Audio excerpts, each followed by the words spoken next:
Hi, I'm Adam Hamalian, And I'm Sherry Hutchens. and this is The Real Story with Adam and Sherry.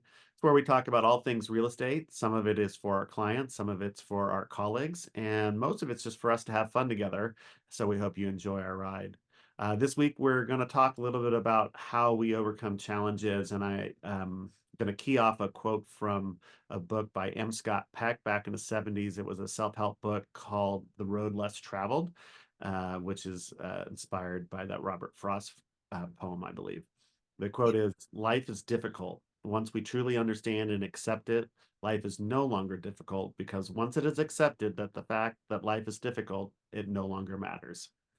And I love this quote because sometimes we get so stuck in, oh, woe is me, life is hard, that we forget to actually live. And I think that that was his point. So we're going to talk a little bit about what that looks like in the context of real estate.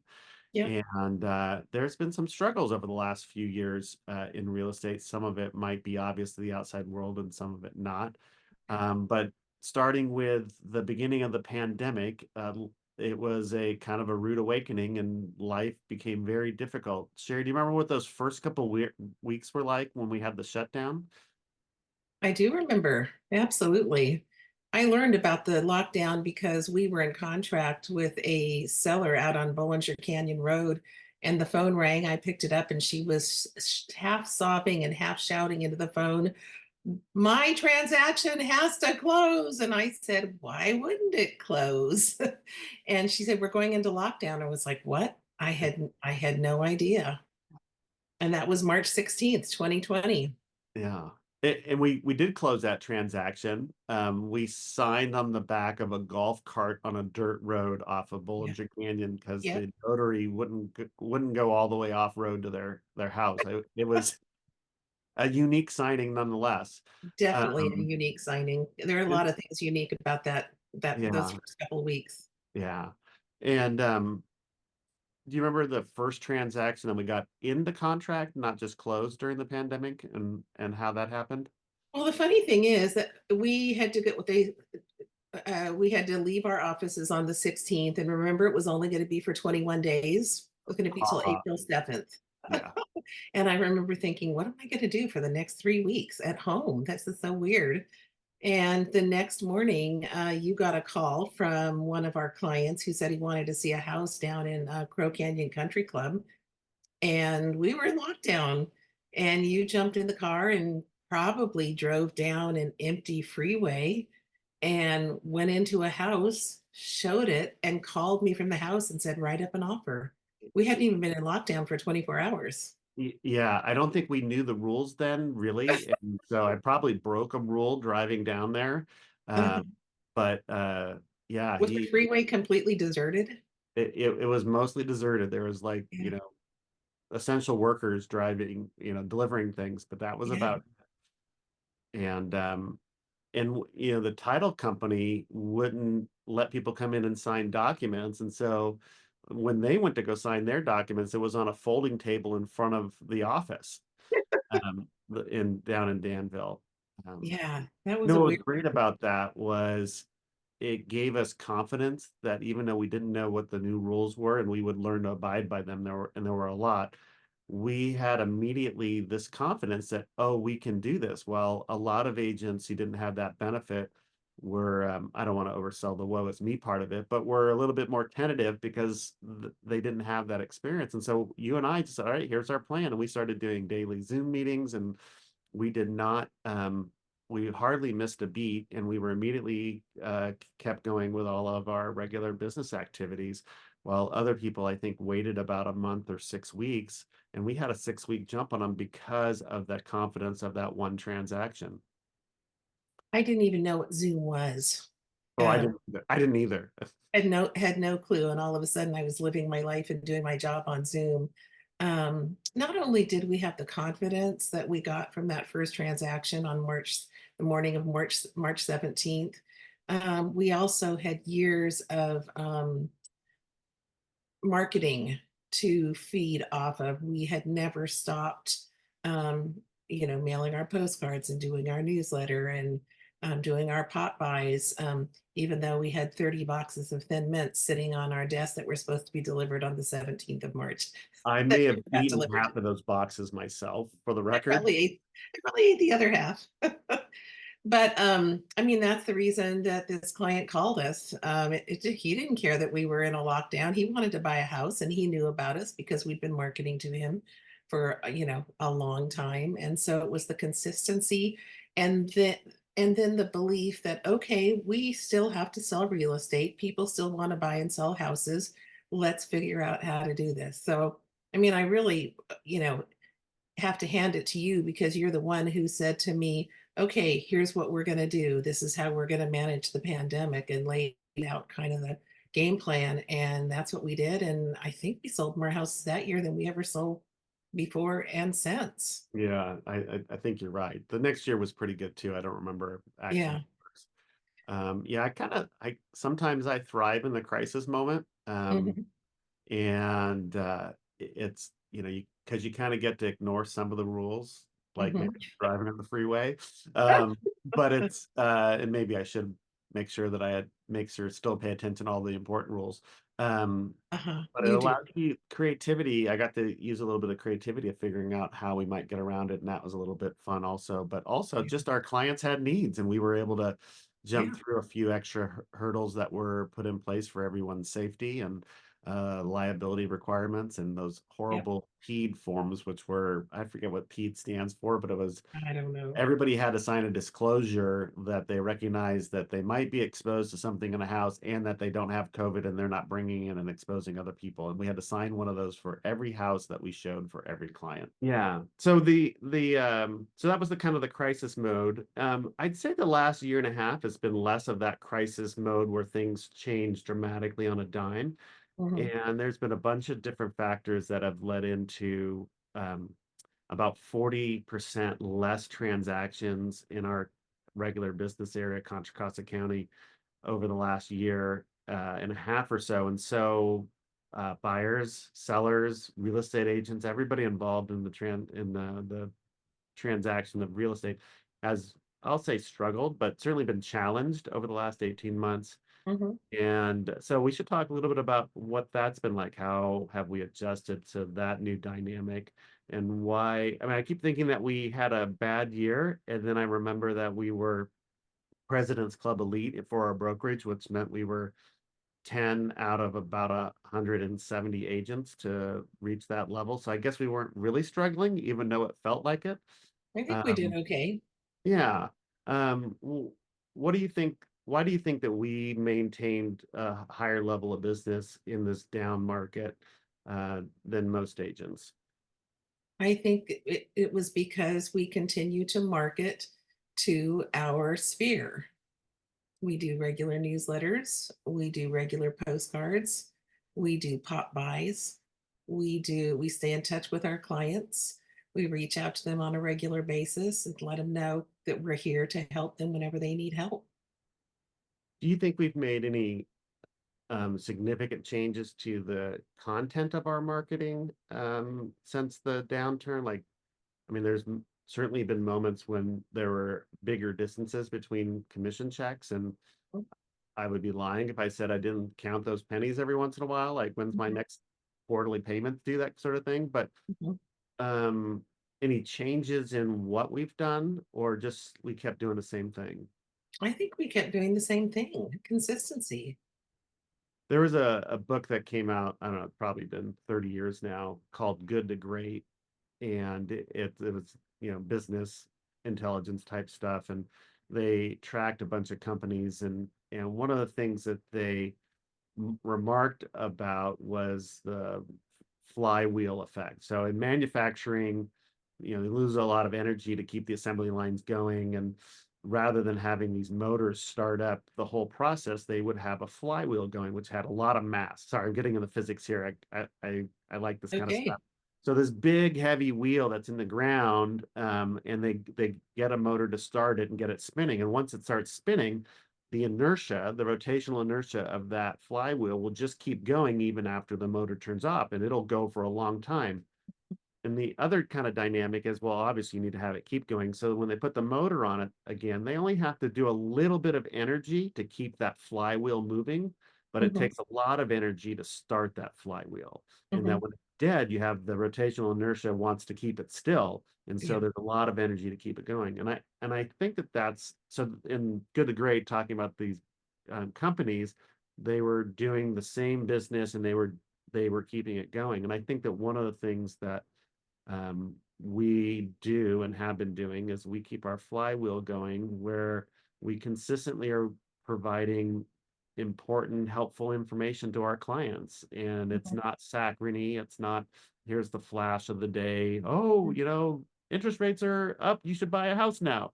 It's Yeah, like, well, we do sometimes if we're working with buyers who are, the interest rate is, but they're already going to be buyers. They're just like the interest rate's kind of helping them, but yeah.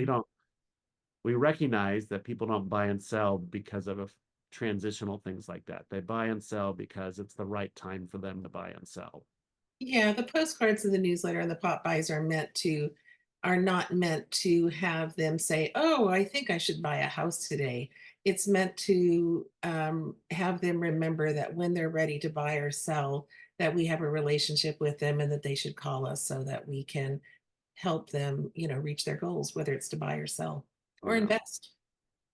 I know when I was a new agent, there was one of the you go to trainings and you get like little tidbits out of the training and Mhm. the whole thing might feel like a waste, but there's always one little nugget. And this Yeah. one training I had this guy, the one thing that stuck with me was um, don't have commission breath. Like, Mhm. don't approach your clients with the idea that you're getting a paycheck out of it. Like Yeah. you have value, offer something of substance. And I think when I was a new agent, when I was doing that training, is all I had was my construction background, so I kind of knew about houses, but I didn't know anything about real estate. I mean, a little bit, but not nearly what we know now. Did you have a similar experience when you started about like how did you market yourself and feel like you were saying anything of value? Well, when I got started, I didn't do any marketing because it was an up market and I didn't have to. I kind of jokingly tell people, and this isn't really a, a, a joke. If I needed business, I would go out to the front window at Sotheby's, and we had a huge picture window, and we would hang all our property flyers there. And people who were walking back and forth to the reservoir would stop and look at him, and I would smile and, you know, uh, say hi, and people would walk in and have a conversation with me, and I'd sell them a house or help them sell a house.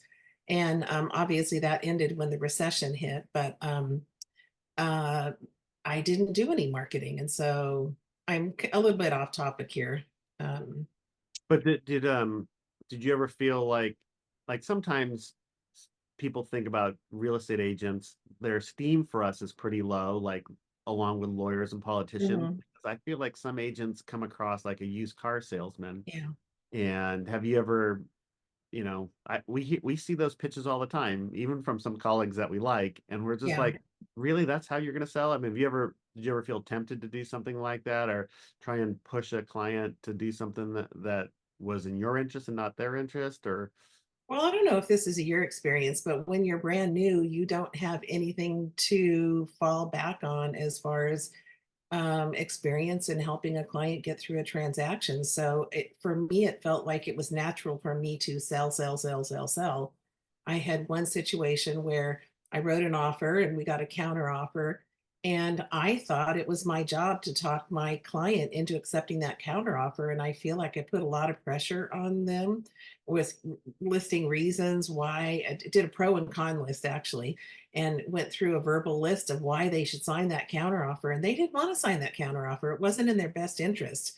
But I was so new that I just thought that my goal was to close the transaction.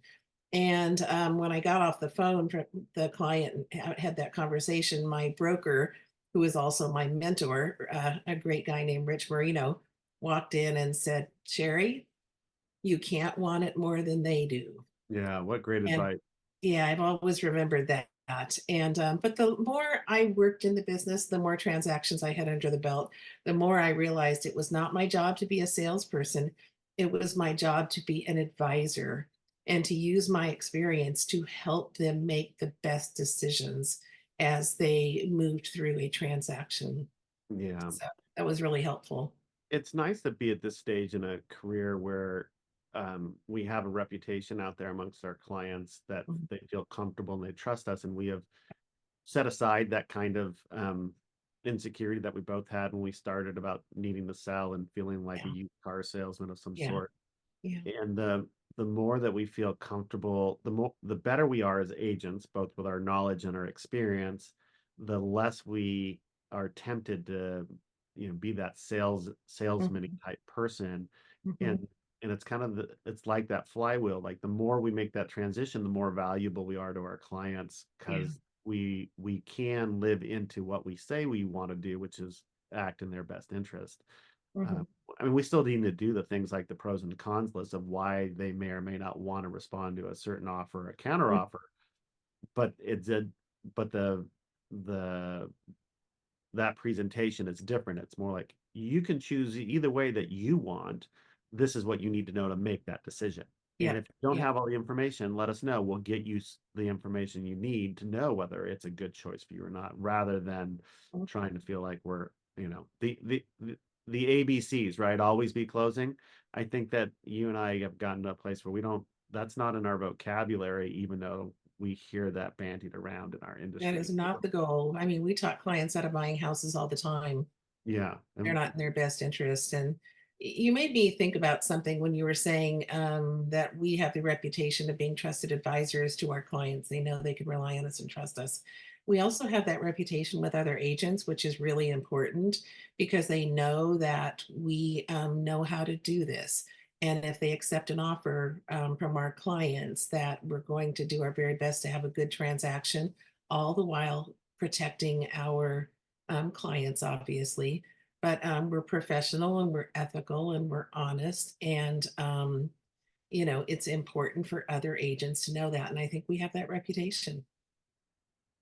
the other aspect, I think, to our business building, which it helps us be successful, that's not salesy, is being consistent, with our communications with potential clients, like we said, Mhm, newsletters, postcards, this podcast, offering things of value that we think people should have, whether they're in the market or not, just mhm. as homeowners or consumers, Yeah, even as renters. There's important information that people need to know to have a safe home, a safe place to live.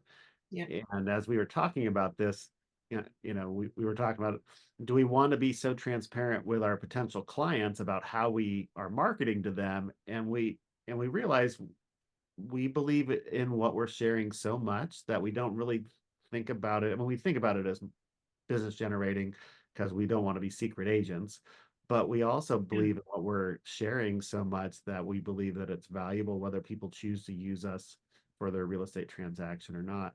And yeah, it's so freeing to be unhooked from that. And it's a little bit of a leap of faith, right? Because we're in an industry where we don't have a guaranteed paycheck, and the being able to resist that temptation to go after a paycheck rather than offering things of value. And yeah. so I'm grateful Absolutely. that we're in a place we don't have to do that.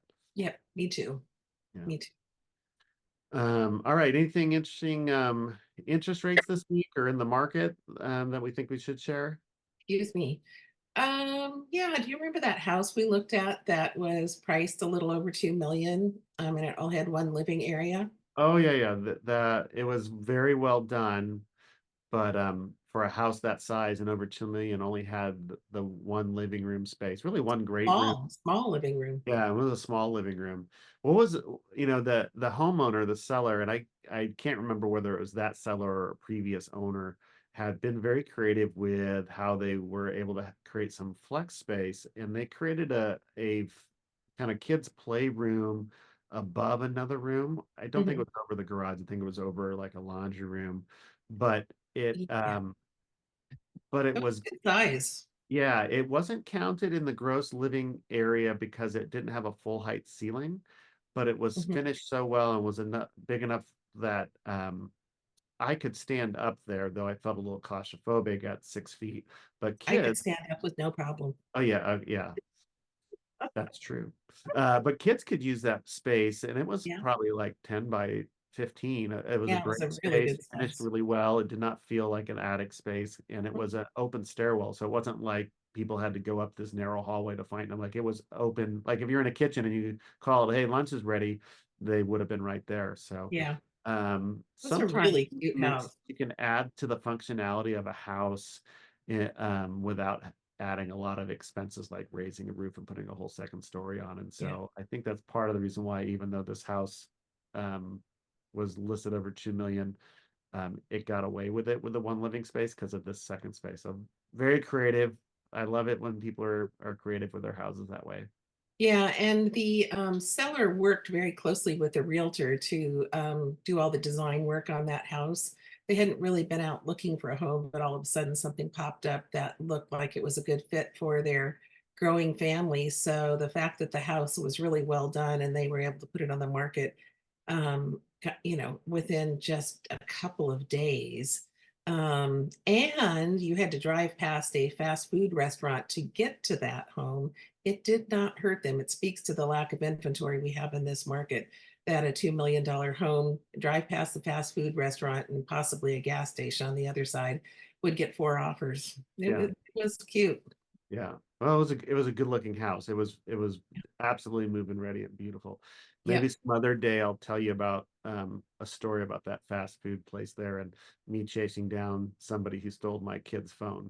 But that's a commando story for another day.